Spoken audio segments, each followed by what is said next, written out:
With every season of The Walking Dead, of course, came along a trailer to showcase the new episodes, the plot lines, the characters, but for a few years, The Walking Dead had trailers that did all of this, and a little bit more. If you're new to The Walking Dead, or if you just waited for each season on Netflix, you might not be aware of just how different these trailers were. And when I say different, I mean a lot of things. These trailers were informative and exciting, just like all trailers should be, but a lot of the contents within these trailers were straight up lies. There are so many different instances of misdirection, scene splicing, dialogue splicing, and sometimes even fake plot lines to misguide the audience into thinking the upcoming season was going to be about one thing when it ended up being something different entirely. So in today's video, I'm going to be talking about the history of The Walking Dead trailers and their use of misdirection as a tool, and then eventually why they just went away with this completely. So prepare yourself for some cunning lies, brutal betrayals, and confusing decisions as we journey through the trailers of The Walking Dead.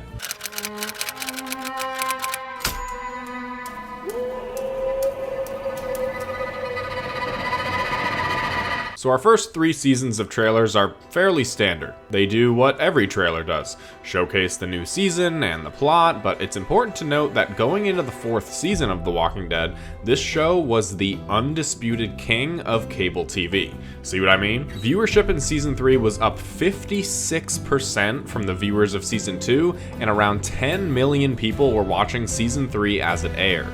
Viewership rose another 24% going into season 4 with 13 million viewers per episode, and all of this success gave The Walking Dead new opportunities with their Comic-Con trailers. They had the audience just as tied as Michonne's walkers were, so the season 4 trailer was a bit different than the trailers for the first 3 seasons.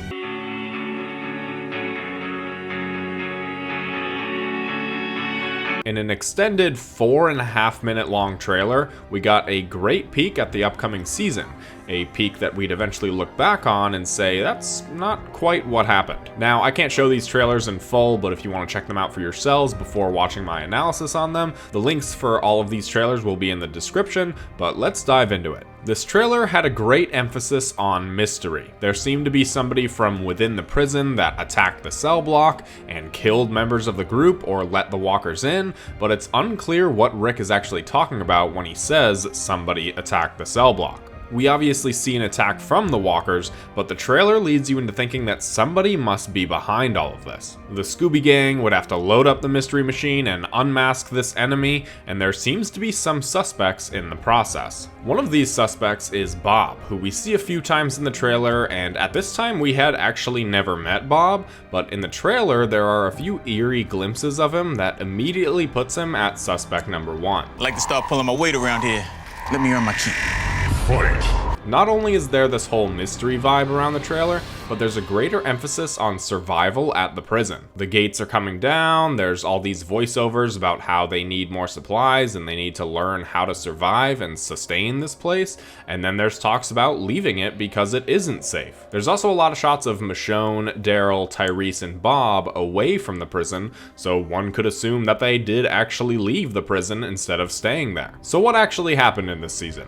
Well, for one, there was no serial killer or traitor within the prison's ranks. I suppose an argument could be made that Carol was a sort of traitor, but even if you view her in that way this season, that plotline did not go the way that the trailer made it out to be. What's mainly absent from this trailer is the whole sickness at the prison plotline. During the first couple episodes, a sickness is what kills these people and leads to an attack on the cell block, not because somebody attacked them on purpose. Carol kills the remaining infected, well, not infected, but the remaining sick people, and she gets banished from the prison. While there is some emphasis about surviving at the prison, there's nobody that leaves it in search of somewhere new. Perhaps the biggest plotline omitted from the trailer are the 2 governor-centric episodes and the eventual attack on the prison. It's a vague trailer, but overall not entirely lying about what happens, it's just not being truthful about it either. Stuff like the rats being fed to walkers was an actual plotline for the show,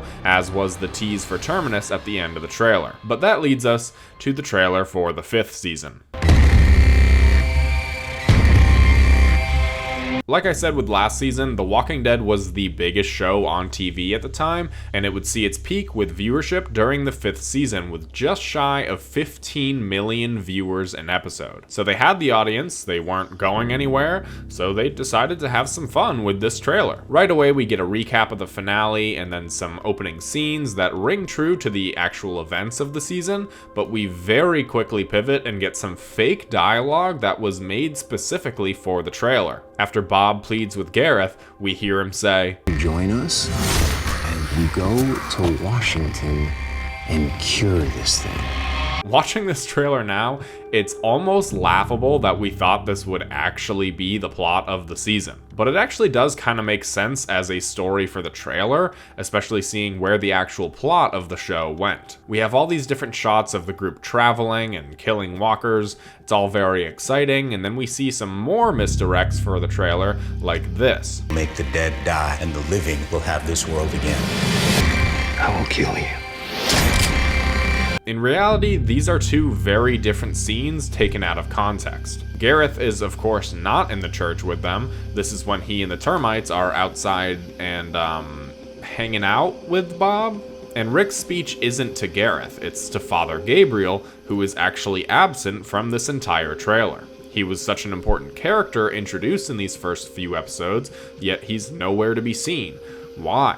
Well, because it would give up the actual plot of the season. Comic readers would know it's Gabriel and what to expect from this whole plotline, but AMC wanted to try and divert the comic readers' expectations as well as the show viewers. They might have had an inclination with all these shots at the church, but there was always a doubt in the back of the comic book readers' minds that maybe they were doing something different. But I think what they mainly wanted to avoid in this trailer was just how big the season premiere of the show was gonna be. They escaped Terminus almost immediately with a huge action-packed episode, and they couldn't have really made this trailer showcasing the real plot without giving away what happens in that first episode. So while this type of heavy misdirection might put off some people, it was used in this trailer for a reason, and I'd actually say it was very strategically used. So what about Season 6's trailer?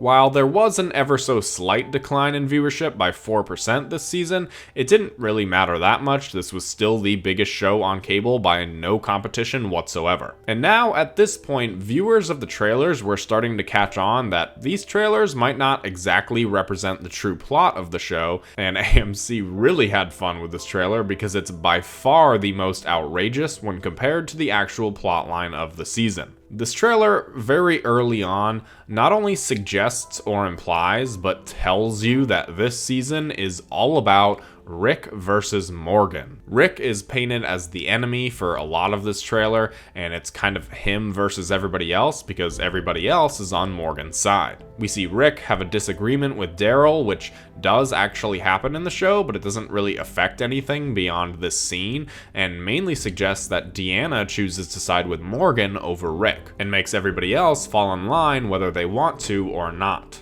What's incredibly funny is this line right here. I know, Rick. I can stop him. We have to. Now, you might think that this is one of those scenarios where they had fake dialogue written and spoken by the actor just for the trailer, but that's not the case here. These are two different lines spoken by Lenny James that have been spliced together to make you think he's talking about Rick. Listen to it again and tell me I'm wrong. I know, Rick. I can stop him.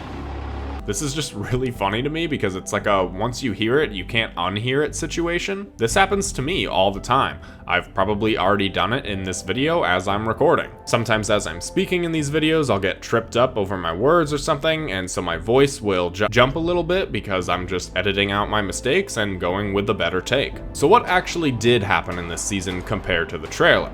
Well, a lot. While we do get to see a lot of walkers in this trailer, there's nothing to suggest that this is the gigantic walker horde that they're trying to lead away from Alexandria, and this formulated plan to get it away, and how it all goes wrong. While there is a quick glimpse of this in the trailer, there's also nothing about the wolves attacking Alexandria. And of course, this whole Rick versus Morgan idea is nowhere to be seen in the actual show. There was a tease at the end of this trailer, something like Daryl being stranded somewhere with strangers.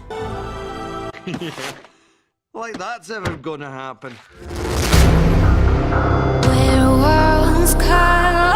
Leaving off on a massive cliffhanger from Season 6, the hype around the first episode of Season 7 was astronomical. This episode had the second highest viewership rating with over 17 million people watching as it aired. The only other episode to beat this was the Season 5 premiere, No Sanctuary. But because Season 6 ended on such a cliffhanger involving all of our favorite characters, or at least most of our favorite characters, the Season 7 trailer was kind of backed into a corner. They couldn't show the fates of any of these characters and ruin the viewership numbers, but by this time, everyone had kind of been conditioned to not believe these trailers' plots and storylines. These were mostly just to get a glimpse at the characters and the setting, but nobody who actually watched these trailers was dumb enough to actually believe what they saw. But this trailer couldn't really do any of the things that the previous seasons did. They didn't have the wiggle room to contrive fake storylines or fake scenes. The trailer started off with like a minute and a half of recap and build up for who Negan killed, but of course they didn't show that in the trailer. Instead, we got some cool shots of Morgan and Carol around the kingdom, Dwight at the sanctuary, Jesus looking cool, Shiva the tiger, and that's kind of it. There was no Rick, Daryl, Michonne, Glenn, Maggie, Carl, Abraham. All of these A-list characters were nowhere to be seen, so when you have a trailer and you don't have your A-list stars, odds are it's probably not going to be a great trailer. This trailer didn't have any misdirections, no fake scenes. There was only this car crash scene that was supposed to be in episode 3, but it was a deleted scene, so it's not even a fake scene. So while this trailer further spread the hype around who Negan killed, it didn't really do a good job of making anybody excited for the plot of the upcoming season. I think what they should have done is just made the trailer including scenes from everybody, and they could have filmed like an additional day of scenes with Glenn and Abraham just for the trailer. Oh, spoilers for who Negan killed, I guess.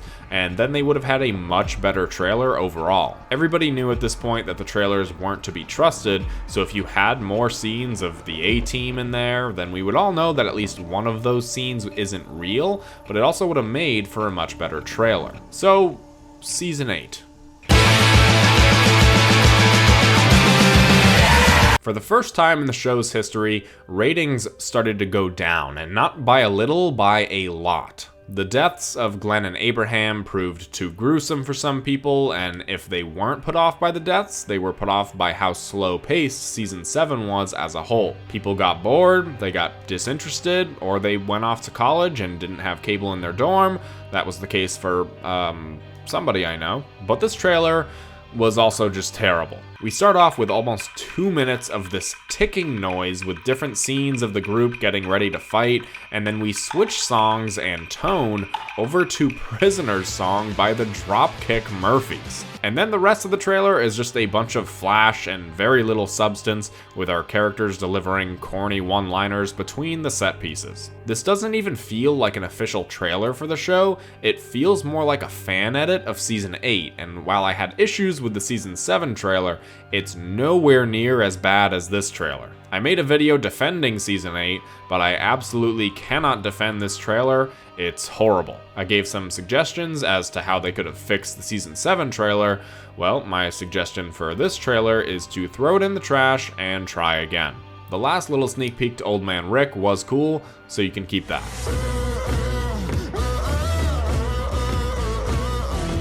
The 9th season of the show continued to decline in viewership, and after 2 pretty mixed seasons, it was clear that something needed to change. So there was a new showrunner, a new tone for the show, and a trailer that might actually be the best trailer for the show. This trailer highlighted Rick as the leader, trying to keep the communities together, though there was definitely still some issues with the Saviors and the others. Rick talks to Negan in a cell, telling him of all their progress, though Negan doubts that any of this will actually really last. And even those closest to Rick start disobeying him, putting more strain on his leadership and his ability to try and maintain peace. If this sounds familiar, it's because this is the actual plot of the first 5 episodes. Yep, the show got back to having a good trailer again, but the misdirection found in the season 4, 5, and 6 trailer was nowhere to be found here. The first episode of this season was called A New Beginning, and it really did feel that way. They really tried to distance themselves from season 7 and 8,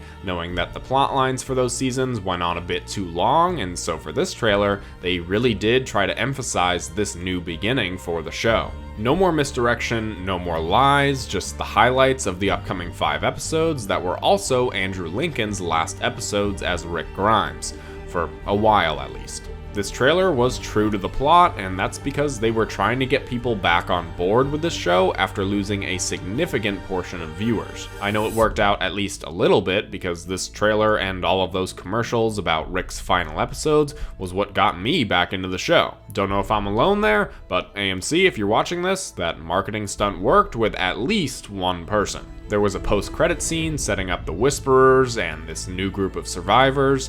Again, no misdirection here, just setting up what non-comic readers thought were variant walkers, so I guess kinda misdirection, but not really. The trailers for the final 2 seasons were more of the same as season 9, showing us a glimpse of the true plot of the show, trying to maintain a steadily declining viewership at all costs, but nowhere in these trailers was even a sniff of misdirection. So what happened here? We went from trailers that were misleading to flat out lying to the audience, some bad trailers for mostly bad seasons, to good trailers for mostly good seasons, but devoid of any charm that the earlier seasons' trailers had. I think the easiest comparison to make here, and it's a comparison I've been making throughout the video for a reason, is the viewership numbers for the show overall. The trailers for the first 3 seasons were very standard trailers, then the show absolutely skyrocketed in popularity, so to preserve the plot and maybe have some fun with its audience, the trailers started becoming more and more exaggerated in terms of their plot. They had this excellent idea of a cliffhanger for season 6, and it pissed a lot of people off. But their marketing gimmick worked to get viewers to watch that episode, but seemingly only that episode. This led to a bad trailer, and then another awful trailer the following year, 2 seasons of stretched material that was laughable in some cases, and the loss of a majority of viewers. But with new leadership came a new era for The Walking Dead and a new era of trailers. Trailers that would showcase the actual plot in an attempt to win back some viewers, but for most, the damage had already been done and they weren't coming back to The Walking Dead. But this era of misdirection kind of flew under the radar in recent years when the talks of misdirection in trailers came back into the fold. Marvel movies are notorious for this, like showing Hulk in the Infinity War trailer in this team-up shot when the Hulk never appears in this scene, and this shot never appears in the movie. This became a big problem when Ana de Armas was in the trailer for the movie Yesterday, but she didn't appear in the final cut of the film, leading fans to actually sue the company over a deceptive trailer. Deceptive trailers aren't something that were just popularized, it's not something that The Walking Dead created, but for some, it's a huge problem. I, for one, actually like these so-called deceptive trailers.